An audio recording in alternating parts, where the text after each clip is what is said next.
Okay.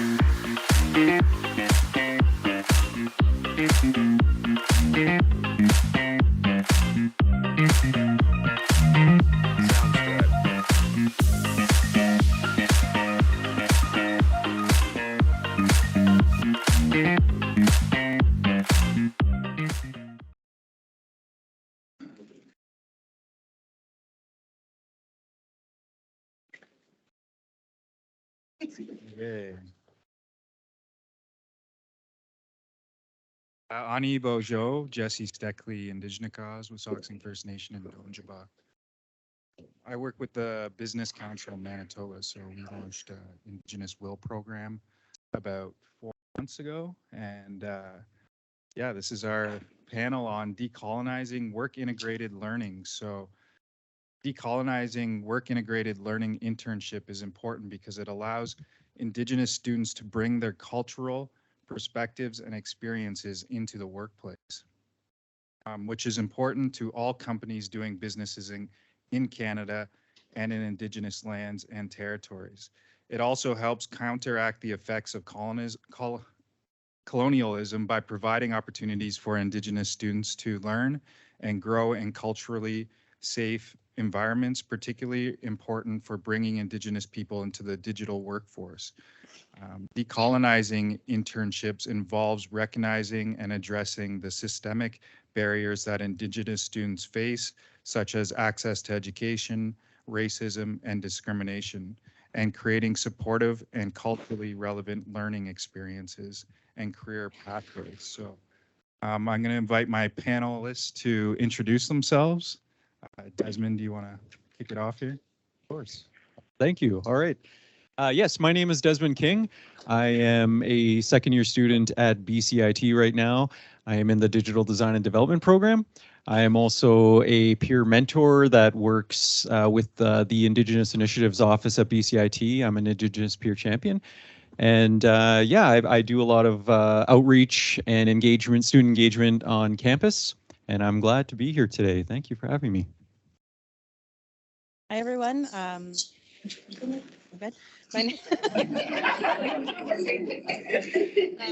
name is Candice Loring, and my traditional name is Gwalam Nekola, which means I'm a resourceful, hardworking educator. And Nekwala is after my sixth grandfather, Grand Chief Nekwala, of which the Nicola Valley was named after. And so funny, I feel like I want to say, and I'm calling in today from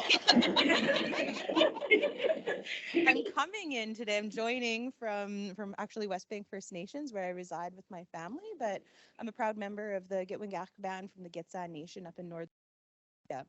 And I'm a senior advisor, Indigenous Relations and Initiative at ITAC. So in my career, I work to advance the National Indigenous Collaborative Innovation Project. So really excited to join the panel today. Pass it over to my friend. Perfect, thank you. So hello, Scully, everyone. My name is Jade Pasutka, or Jade Pasutka. Thank you for welcoming me here. I'm originally from Southwest Ontario, so from Oneida Nation of Tums, so I'm Haudenosaunee from the Turtle Clan. My role currently is with KPMG Canada, so I am the Senior Manager, Indigenous Enablement and Recruitment. Really excited to have the conversation with all of you today. And with that, I'll pass it along. Hi everyone, my name is Lauren Kelly. I'm an uninvited visitor to these territories. I'm here representing the First Nations Technology Council, which is a Indigenous-led, BC-based, not-for-profit organization working in service of the 204 First Nations communities here in BC. And I'm the Director of Sector Transformation, so get to do a lot of work with industry around the sector. Nice, thank you. So our first question for the panel is, what does it mean to decolonize WIL and why is it important? So I'll leave it open. Yeah, well, I could start. Decolonization. It requires no,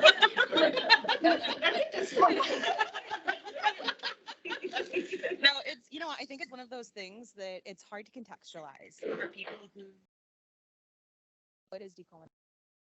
how do we create safe and inclusive spaces for Indigenous participants? And it's really just about understanding that the constructs that we operate within were created by dominant societies. It was Indigenous people who walked through these spaces and places that weren't made for us, right? So when I think about decolonizing, I think about the constructs that create that, and how can we break down those constructs and rebuild them, unlearn, relearn, create safe and inclusive spaces with Indigenous participants' needs at the center of that, right? Really taking a human-centered design and bringing your programming to actually meet the needs of the participants that you're wanting to serve. So for me, decolonization, it's a shift in the way you think, right? At my tax, that's what I do is in my role, I work to advance decolonization within an organization. And it's one of those high level words, nobody really understands it until we start talking about the actions, right? Because we can always challenge ourselves to take different actions. The calls to action, right? There's 94 of them, right?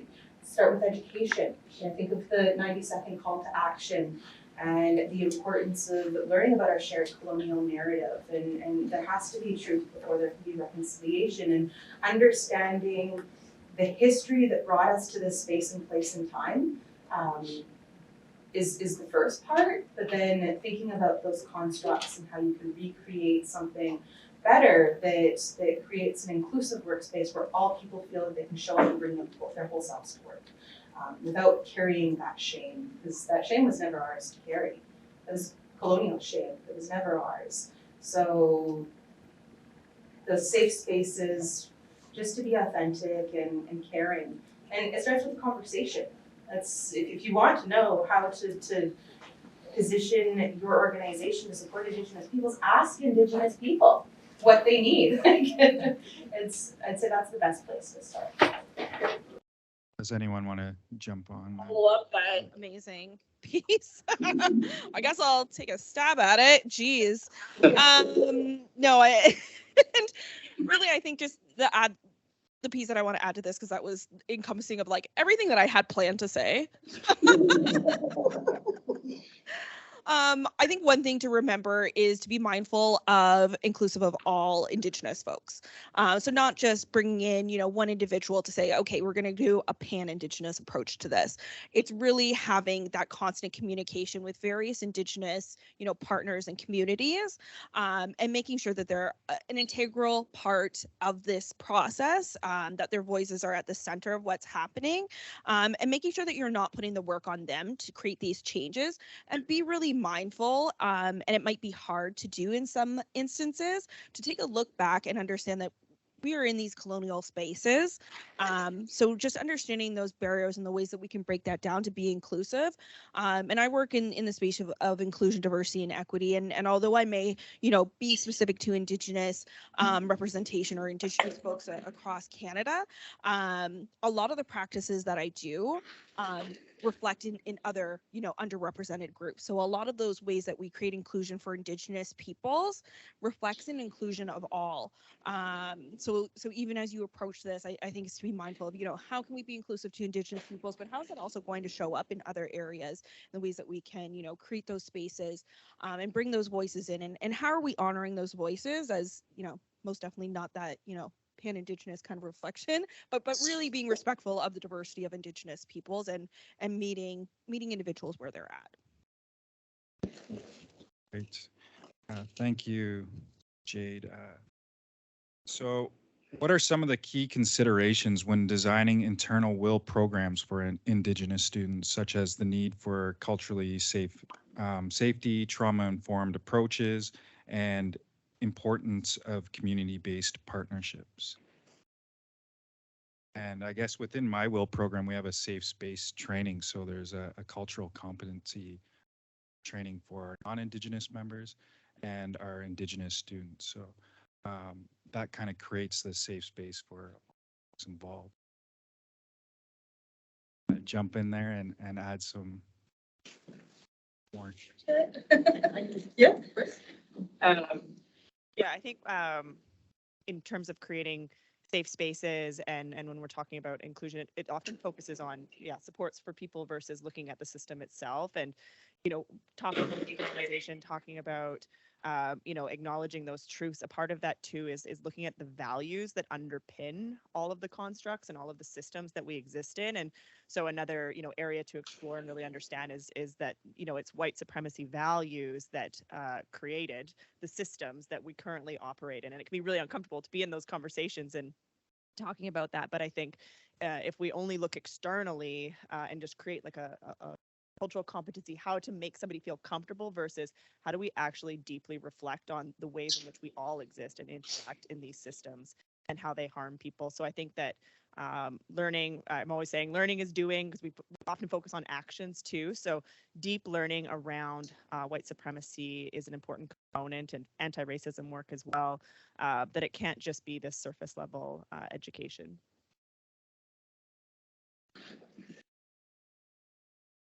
Yeah, I can add just a little bit here.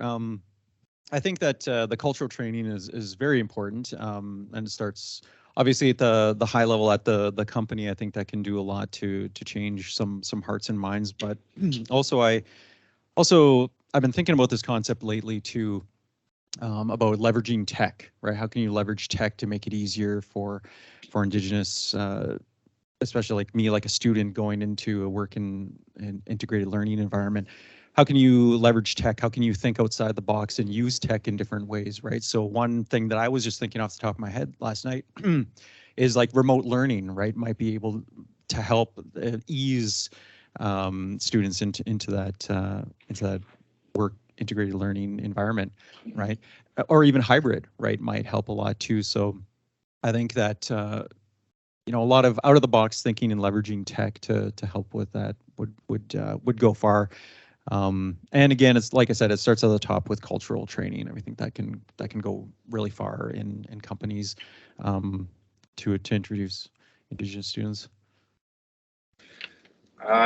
What role can employers, educational institutions, and other stakeholders play in supporting decolonized and culturally appropriate WIL? Well, I'll just start since I got the mic. I was thinking about that too, actually. I was thinking about all this last night and just over the last few days. And I like what you said at the beginning of your intro about barriers, right? It's all about breaking barriers to me, right? Again, right now I'm a student. I'm in my second year of my program, which is digital design and development. I am currently looking for a practicum myself, so I'm right in knee deep in getting into the work integrated learning environment. So to me, it's all about breaking barriers, and I find like the education institutions, everything gets so siloed, right? But if you can reach beyond those silos, break those barriers, reach out to the students. And one way I find that companies could probably do this as well. And it's just me thinking off the top of my head. I mean, I'm just a student right now, right? Like I'm just entering my career journey here.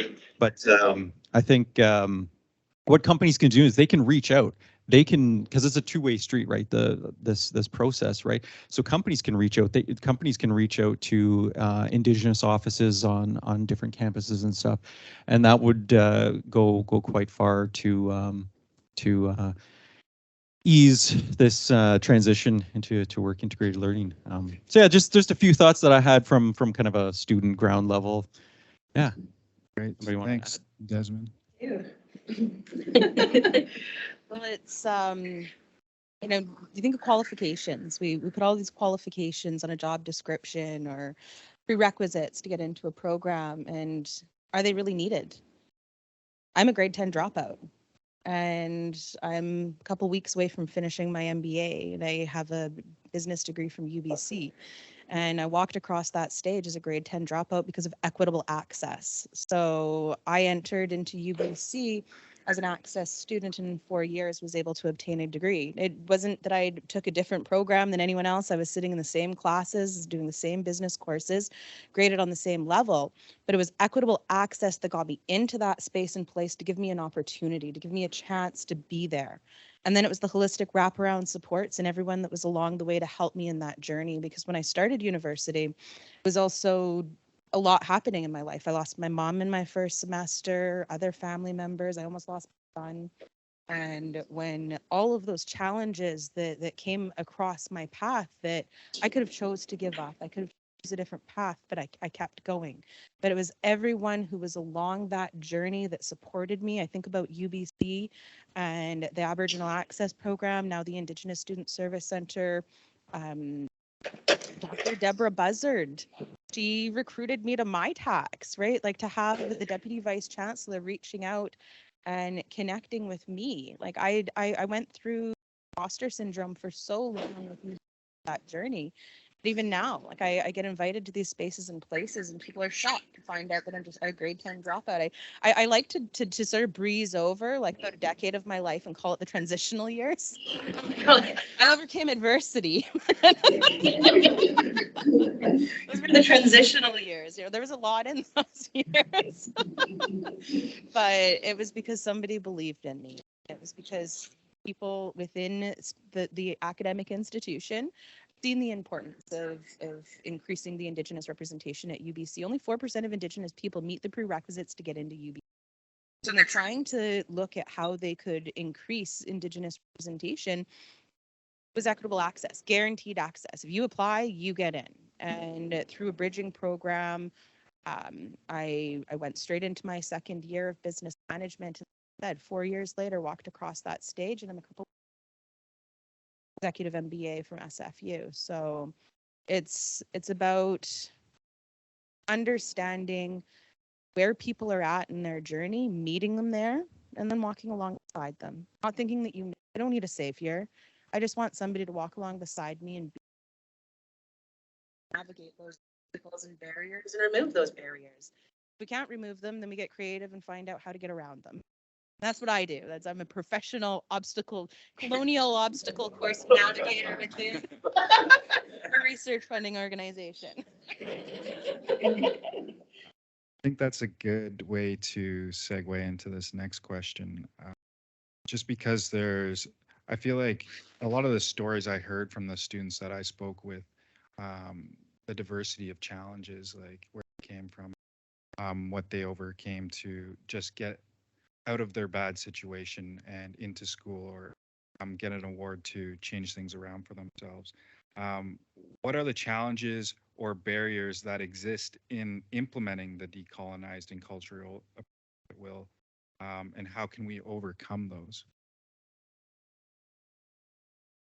Kick it off. I'm sure you can. I'm sure Candace can chat about it though. Yeah, we're just your backup singers, really. You know, sorry, can you repeat the question again? I got too much into like making fun of Candace. So, what are some of the challenges or barriers that exist to implementing decolonized and culturally appropriate WIL? Yeah, and actually, it's been mentioned quite a bit. I think by Candace, but it is meeting people where they're at. I think a lot of these programs that we create that are, you know, these Indigenous specific programs don't leave room for individuals reclaiming of identity and understanding that people are coming through that journey at different points and places, and setting up those supports as they go through that process in the right ways.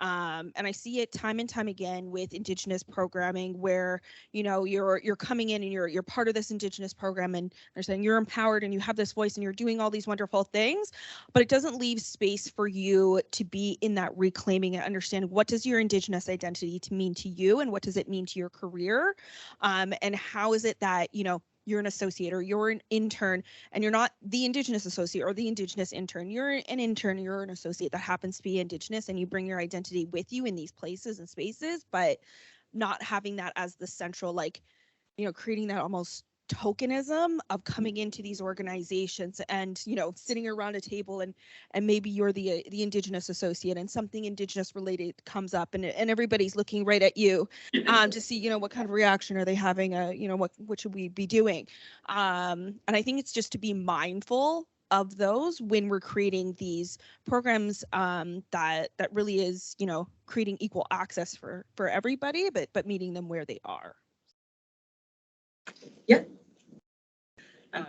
I think another, you know, when we're talking about barriers, the barriers that exist are a result also of digital inequity. And, kind of at the heart and core of that is access to internet. So, many communities in BC still don't have access to the internet. If there is access in the community, it might be just to one place, like a band office or a cultural center or health center. And so people aren't having internet in their homes. And, we're coming out of a pandemic. Education, jobs, everything, access to health services, it all moved online. And if you don't have the internet, you can't access it. So there's some very, core systemic work that needs to happen to ensure that people have those basic access points to that. And so internet being one, also just financial supports. We just in January released a report called Indigenous Leadership in Technology, Understanding Access and Opportunities. And it was a multi-year labor market research project into Indigenous access to technology-based opportunities. And of course, internet was found to be the one, but it's got, a full list of financial barriers, mentorship barriers, lack of awareness of opportunities.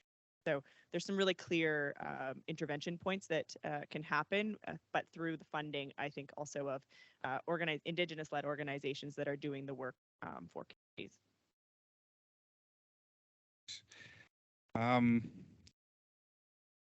Yeah, I'll jump over unless you want to jump on that. Okay, guys. So, how could we measure the success of decolonized and culturally appropriate WIL programs, and what metrics should we use?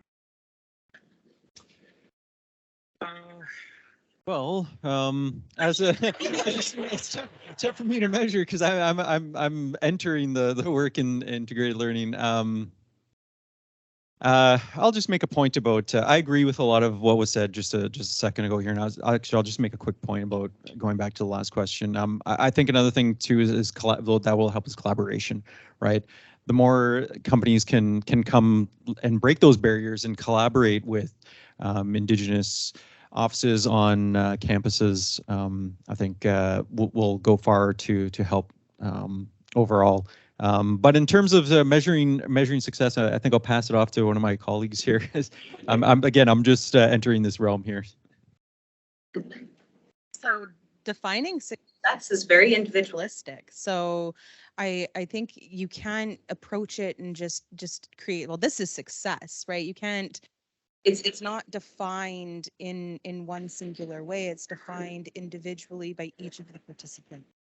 So trying to create a program that doesn't reflect the needs of those participants isn't going to be successful, and it's not going to enrich the experience of those interns, nor are they going to feel as though they've been successful within that, right? So, and it's one thing to invite people into space and place. It's another thing to make them actually feel safe and welcomed, and being able to not only bring their whole selves, but being able to thrive and grow within those spaces and places. So I would ask what success looks like to the participants, right? It might not just be about getting, for me, going to school, it wasn't just about getting a degree. It wasn't just about, check marking those different boxes. It was about the journey, the relationship building. I was talking to somebody about this within academic institutions, right? We were talking about the success rate of graduation rates. This is an easy metric. Well, what about the student that left in maybe their third year and went back to community and started the language house?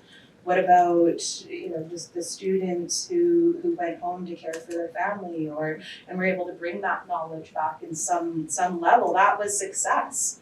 The student that was able to get out of community and maybe avoid making different life choices, right? That is a form of success. Whether they finish that program or not, isn't necessarily the only metric that you need to be looking at. So I think rather than taking a quantitative approach of measuring, it has to be qualitative and really looking at the needs and were those needs met? Did they feel safe? Did they feel included? What did they go on to after that? Work integrated learning, it's experiential learning, right? Did they get experience that they would gain to then go on to something else? Maybe they went in and they realized, I don't want to be a digital marketer, or I don't want to, right? That is success, because now they're not wasting their time in a program that they're gonna find out at the end of that they don't wanna be in. So it's not an easy one. There's no actual answer to it, because I think that there's many answers to what success looks like. I thought for me, success was like, I always had this number in my mind when I went in business of like, when I get to this wage, and I remember when I reached that, I cried and I was like, I feel nothing.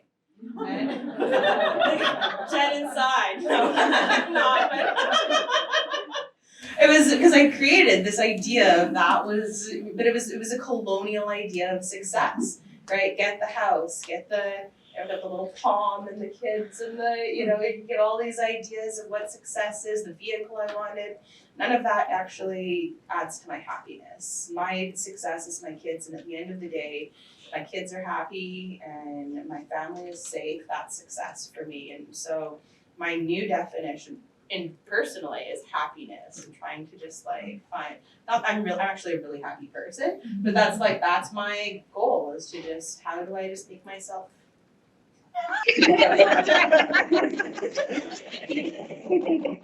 But yeah, individualistic success metrics on qualitative. There you go. Do you want to answer? I'm Like groundbreaking or anything to that, because I do agree that a lot of times when we talk about success in, bringing in Indigenous representation, we're thinking about it in a colonial way. We're saying, okay, what are the business numbers? How long, and I'm in recruitment, so, how long did the individual join us for? What things did they participate in? How did they make us money, essentially? And we have to get away from that idea of thinking about success in that way, because many a times I bring, folks in, and whether they stay for 5 years or 5 months, and they move on to something that's going to support them and help them in learning where they want to take their career or their path, or what success to them means individually, then that's success to me. And I think we have to stop thinking about these things in these business ways, and it's a tax too. And I also sit on a charity called Focus Forward for Indigenous Youth, and we're constantly working with our funding partners, which for the most part are corporate Canada. And so even when we're doing our reports, we have to, come into the conversations and say, listen, we're going to be explaining these impacts to you, but they might not make complete sense to you, because they're not going to be something that you can measure and, give out to your, your stakeholders and your funders, and all those people that are involved. You need to know that, like, we're taking on the emotional tax of, changing these ideas and these impacts in traditional ways and expressing them to you in colonial, wording. So I think we need to move away from, how can we measure success, and because I've participated in a number of, WIL, I think, programs, so we're calling it, work and learning programs. We get stuck in these, how is it supporting the business, or how is the business seeing the results that they want to see? We need to move away from that, because it's really about the people, and at that point, you're not centering Indigenous folks in this programming. You're just making it a business case at that point, and you need to move away from that. Anybody else? Yeah. I think, going back to one of the earlier questions around like the role of like industry and education systems and government is, this is such a key place to actually open up what success metrics look like and how attached it is to funding. So when there's, probably the programs you're running, there's these very constrained ways. And so we deliver programs. We've had over 1,400 graduates since 2017. The reporting requirements and outcomes, how our success is measured by the money we get is how many people got jobs at the end of it. So completely centering colonial ways and Eurocentric understandings of success. So allowing actual resources and funding to move and not be attached to that. Like one of the questions we ask students is, did you take your skills and share them with somebody else? And that was like how some students saw themselves as being successful. They were able to take the skills that they learned in our programs and back to their community and teach others. So I think this is a really important responsibility of particularly funders to, uncollapse those success metrics from the funding and the resourcing that actually is going to remove the barriers that we're talking about. Great. How can businesses and educational institutions collaborate with Indigenous communities and organizations to create more meaningful and opportunities for Indigenous students? Well, I think it starts with reaching out. I mean, what I do on campus a lot with my student engagement is getting the word out and reaching out and making people aware of Indigenous initiatives. So I think about like a company wanting to reach out. I think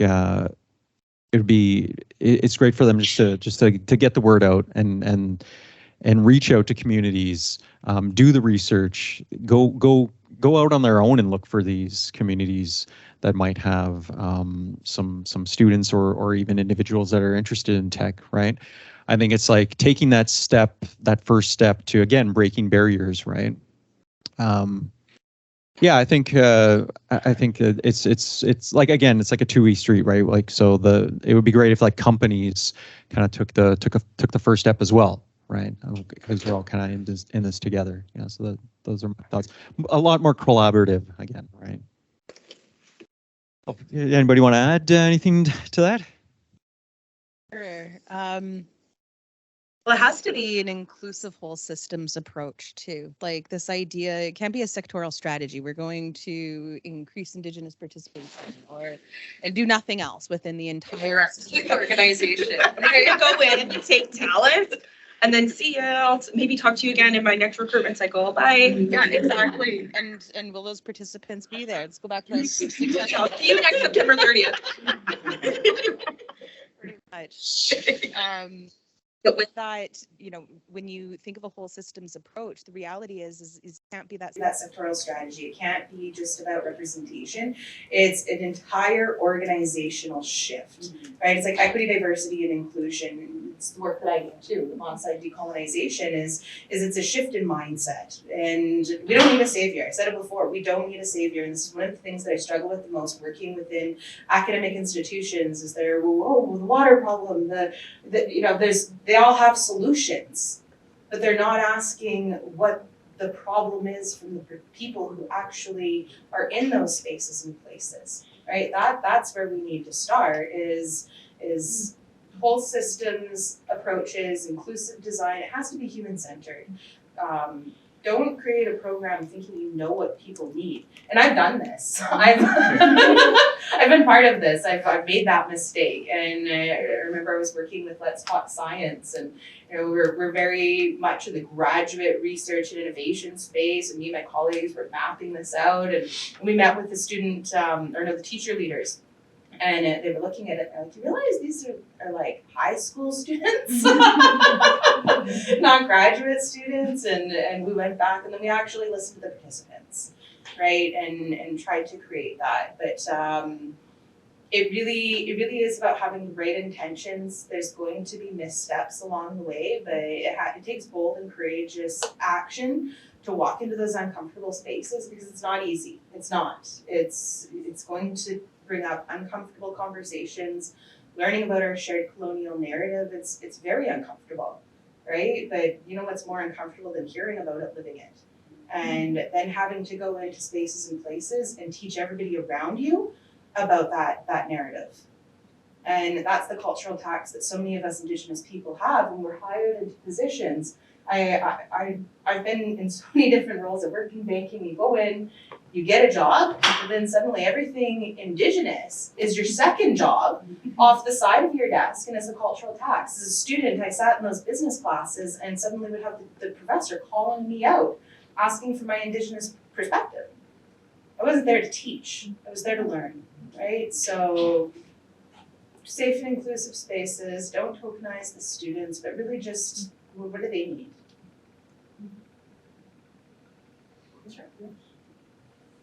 Just to add on to what you're talking about is that there's so much responsibility to do the work.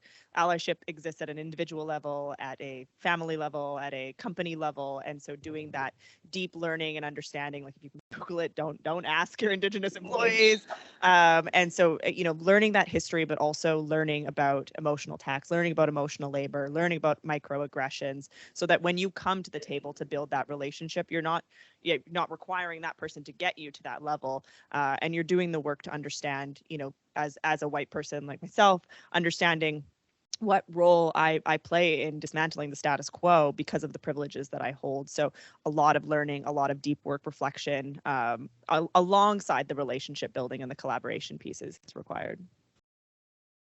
I can A little piece onto that in terms of like the business side, but then also on the programming side. And it's kind of something that I've been working to like integrate into the organization with KPMG is around when we're working with a community. Like I'll have a partner come to me and say, okay, what do you know on this community? I'm like, well, I'm like on the other side of Canada, so I know nothing about them specifically. But as we go into these conversations, I'm like, you need to do the education, you need to do the work in understanding, who is this community, what's important to them, what kinds of things are they involved in currently, and take a look internally and at your own history. How has your relationship been with them? Have they been a client? Have you worked with them? Have we had other clients that are adjacent to them or have partnered with them in some capacity?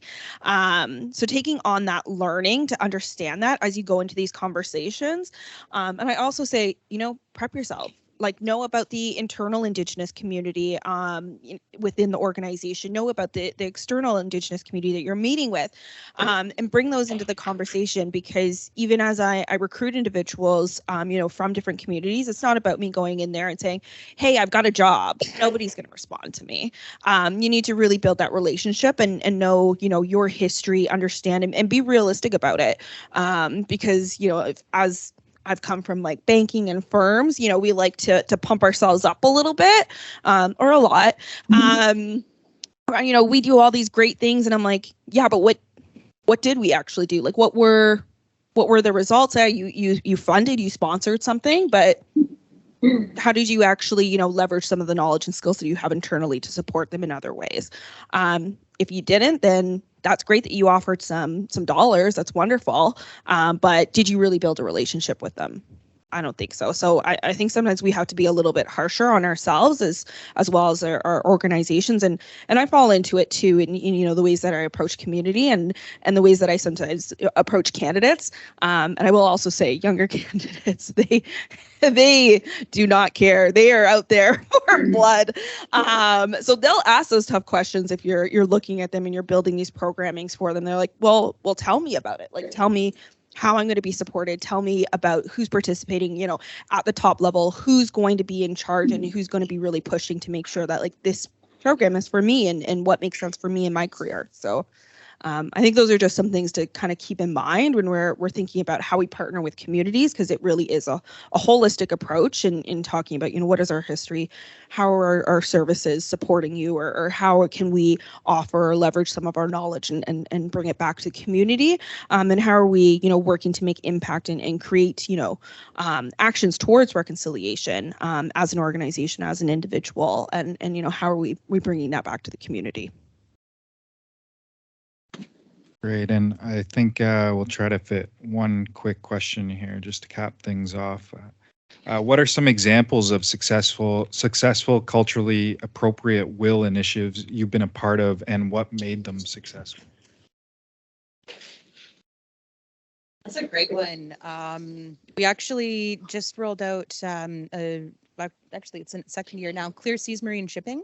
My friend Sarah Thomas, when she joined the organization, we started having meetings and just Learning about what she was wanting to do with the organization. And she was hired just at the beginning or just before the pandemic, and so her travel budget suddenly wasn't needed. So we repurposed it and created an Indigenous internship program. And the first year there were challenges finding students in community that were enrolled in post-secondary institutions.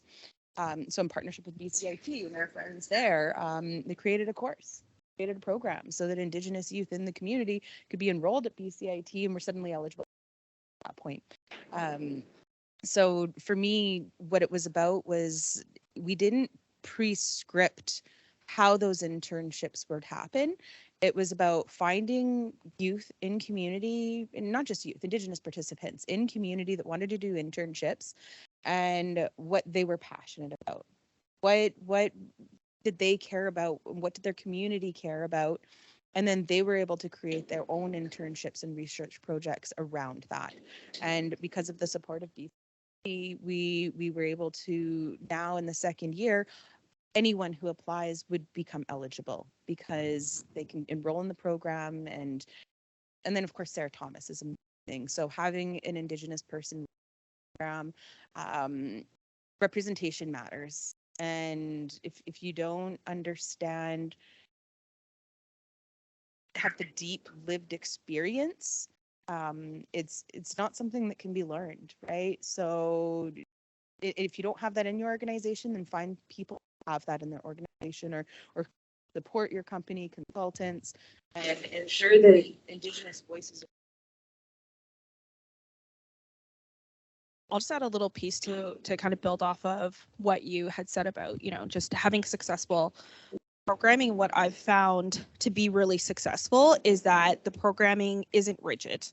And that's exactly what the program was that you were mentioning, and why it was successful is that we need to be open to evolve with Indigenous folks. We can't be approaching them as if it's, you know, 1992 anymore. Like, we need to evolve with them and be okay that, you know, our programming might shift every year. It's going to need to, you know, really support the individual. And one thing that, and this comes from a really good conversation that I had with some Indigenous folks last night, actually, around some programming that was really unsuccessful, is a lack of transparency. Having these programs making decisions for us around our career paths, and creating these almost, you know, barriers around, okay, you know, you're in a rotational program and it's 2 years, it's 4 rotations. We're going to tell you exactly what those rotations are, and we're not going to leave room for you to, as you learn what you like and what you don't like, to, you know, participate in your own community. And this actually comes from something that happened to me directly, is when I started my career, and I won't name the organization, but you can look it up. When I joined the organization, I was part of a pilot, was never told I was part of a pilot.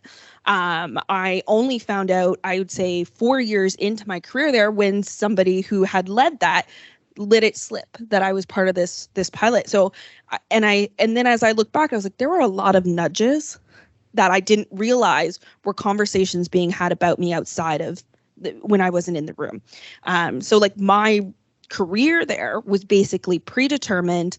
I had this direct road, and was not a part of, you know, my own career, my own discussions, and you know, driving my career in HR forward.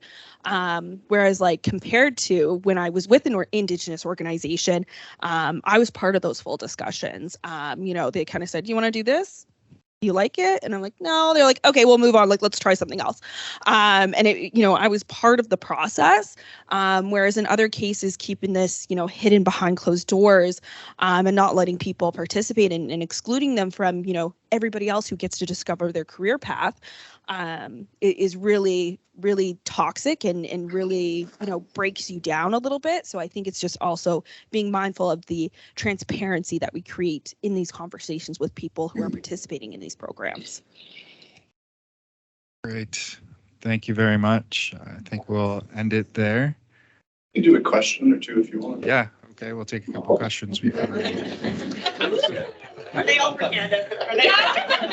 I'll just hand it to her now. It's fine. I've heard you guys have talked, I think Candace, you were talking about some of that access programs at UBC and things like that, and the things that are available for Indigenous communities.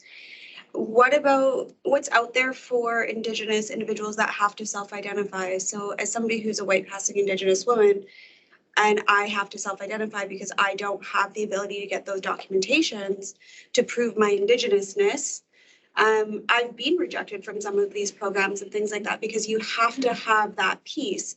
And this is something that is specifically affects kids that particularly come in and of care systems.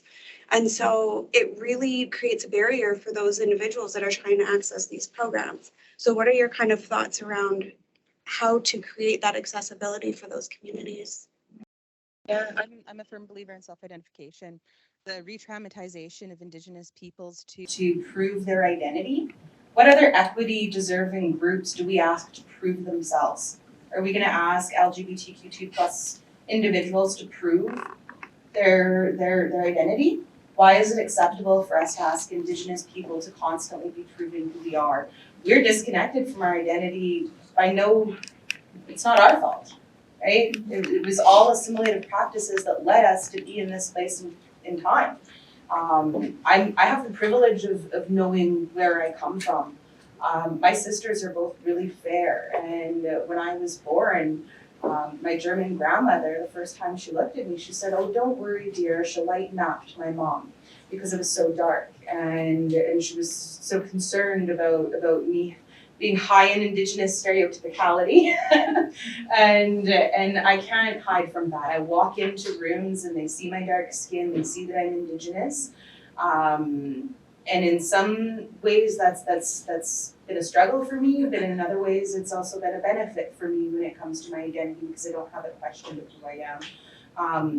But I like to refer back to the United Nations Declaration of the Rights of Indigenous People, and I think it's Article 32, could be 33, but it clearly, yeah, right? I think it's 32.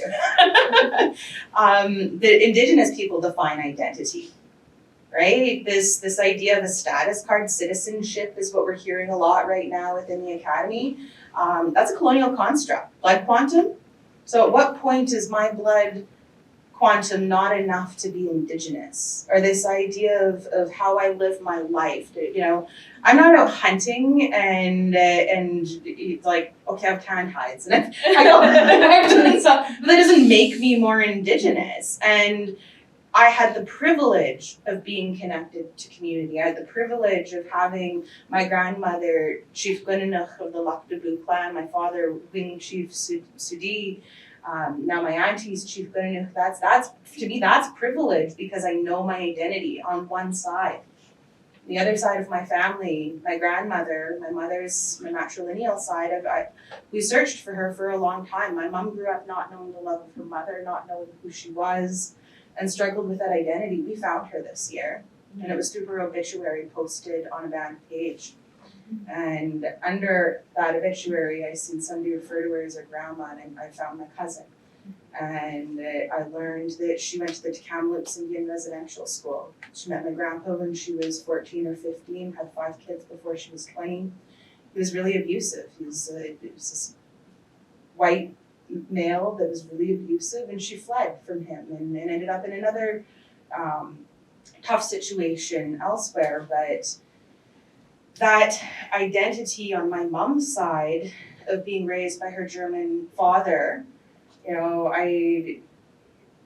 just the things that, the racism that I internalized growing up because of that, because we weren't those Indians. We weren't the handout, the lazy, we had to have the nicest yard on the block. I used to walk around my house with a book on my head. I'd practicing etiquette and grooming myself, how much I was groomed to fit in within dominant society, the code switching, right? I refuse to code switch anymore. I walk into spaces and places, and I am not going to carve out pieces of my identity to make settler society feel comfortable. I'm not going to protect white fragility and not allow myself to be who I am. But assimilation, the residential schools, they displaced people from their families. The 60 Scoop displaced Indigenous youth from their families. I met one of my cousins this year that was adopted out. Doesn't have a status card. Doesn't know where they're from. Is she less Indigenous than me? No. In fact, being a 60 Scoop survivor, that's part of her colonial narrative, right? So I really struggle with identity, and especially working within the academy. I feel like it's a witch hunt that's happening right now. I'm gonna use the word Pretendians. It's, they're the fraudsters. When else does somebody commit fraud and we ask everybody else to then have to prove themselves? Where's the responsibility to the fraudsters? And they're the ones that are re-traumatizing. This idea of getting a letter from community. What about somebody who's been displaced from community? How many residential schools survivors went back to community and weren't welcomed in? Right? And then you want to take a program, but you need to go back to that community and get a letter, but nobody knows you there, and they think you're just there. The scarcity that exists within our communities too is what created the crabs in a bucket mentality, is because there was so little. And so you have scarcity and you have people coming in, and maybe they don't have that citizenship card, but they're Indigenous. They have that lived experience. So Sorry, I could go On about this. I definitely I don't think you missed the point there. Do we have any more questions? How do we empower Indigenous women and girls and Two-Spirit folks in places where we work and learn? Yeah, and that's up to the organization. That's up to, you know, those places and spaces that they are in to take it upon themselves to not only educate themselves on our shared histories, but to understand and critically think about these facts in terms of what we're seeing today and how do we center those voices. I think there's a lot of ways that can be done, whether it's through participation and not like putting it upon them to be those people to make that change, but using them almost as advisors and saying, you know, this is what's important to me, and actually honoring these voices. And I've been in many calls, and it's never perfect. You know, I've been brought into, you know, meetings where they're saying, you know, we want to increase our Indigenous representation in this office, and we just don't really know how. And I say, okay, well, here are some tactics, some tangible things that we can do today. These are some short-term, you know, ways that we can start to strategize around this. And then these are some long-term. And then I come back and nothing was done. And I'm like, what was the point of bringing me in here as your token Indian and you didn't take anything in terms of the value that I have? And I think there's some great examples of other organizations actually taking that on and saying, okay, I'm going to do the work, the education, and put some action behind this.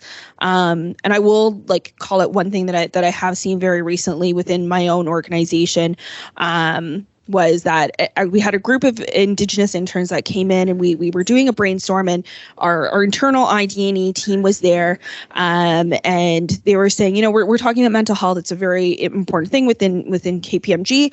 And they said, you know what, but there isn't anything for Indigenous folks. Like, yeah, we have our mental health benefits, but that doesn't support me, you know, talking to an elder or a knowledge keeper. That doesn't support me going back into community and, you know, attending ceremony or the travel that's needed for that. Or, you know, perhaps there's an event that I need to go back to and reach out to family. And they kind of said, okay, well, all right, that's important to you and that makes sense and we'll do it. And it was like a quick conversation with the benefits provider, and they said, yeah, we'll do it. We just don't know how.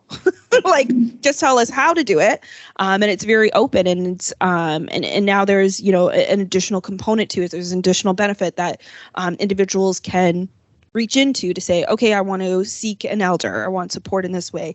And it's really speaking to them and their individuality. And I think that's a great example of bringing those voices to the forefront and saying, it's not upon you to make this change in these actions, but I'm going to take your advice and I'm going to, you know, make sure that we're upholding that. So I think there's a lot of ways that we can do that. And sometimes it's, you know, one person, and I think it's also about allyship. And what does that mean outside of just saying, hey, I'm an ally, but I'm inactive? You know, what are you doing today? What are you doing tomorrow? What are you know, spreading across your networks or the individuals that you're beside, and in making sure that those voices are heard and brought to the forefront. Great. Thank you very much. We're going to end it there and thanks everyone for attending the Decolonizing WIL panel. Right.